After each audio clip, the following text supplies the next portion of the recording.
ভূস্বর্গ কাশ্মীরে ভয়াবহ সন্ত্রাসী হামলায় ভারত পাকিস্তান সম্পর্কে সৃষ্টি হয় উত্তেজনা। দুদেশের পাল্টাপাল্টি পদক্ষেপের জেরে পাকিস্তান তার আকাশসীমায় নিষিদ্ধ করে ভারতীয় বিমানের প্রবেশ। এতেই এখন বিপাকে ভারতের বিমান সংস্থাগুলো। পৃথিবীর ব্যস্ততম বিমানবন্দরগুলোর একটি নয়াদিল্লির এই বিমানবন্দর। পাকিস্তানের আকাশসীমা ব্যবহার করে সহজেই পৌঁছানো যায় মধ্যপ্রাচ্য কিংবা পশ্চিমা দেশগুলোতে। তবে নিষেধাজ্ঞা জারির পর ঘুরপথ নিতে বাধ্য হচ্ছে ইন্ডিয়া এয়ারলাইন্স ও ইন্ডিগোর মতো ভারতের বিমান সংস্থা। অতিরিক্ত পথ পাড়ি দেওয়ায় জ্বালানি খরচ বাড়ছে, একই সাথে আগের তুলনায় বেড়েছে ভ্রমণের সময়।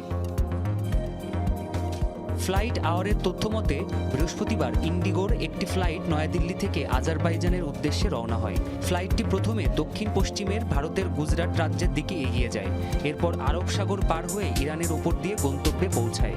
এতে সময় লাগে 5 ঘন্টা 43 মিনিট, যা আগের তুলনায় প্রায় 40 মিনিট বেশি। বার্তা সংস্থা রয়টার্স বলছে, বিমান সংস্থার মোট পরিচালনা ব্যয়ের 30%ই জ্বালানি ও তেল বাবদ হয়ে থাকে। যাত্রাপথ বৃদ্ধি পাওয়ায় এ খরচ বেড়েছে। একই সাথে ভারী পণ্য বহনের সক্ষমতাও কমেছে, কারণ অতিরিক্ত ওজন বহনে অধিক জ্বালানি খরচ হচ্ছে। একই সাথে আন্তর্জাতিক বিমানগুলো নতুন যাত্রাপথ নির্ধারণে করতে হবে নানান হিসাব নিকাশ।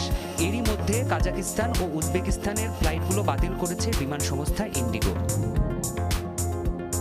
সর্বশেষ 2019 সালে প্রায় 5 মাস আকাশসীমা বন্ধ রেখেছিল পাকিস্তান।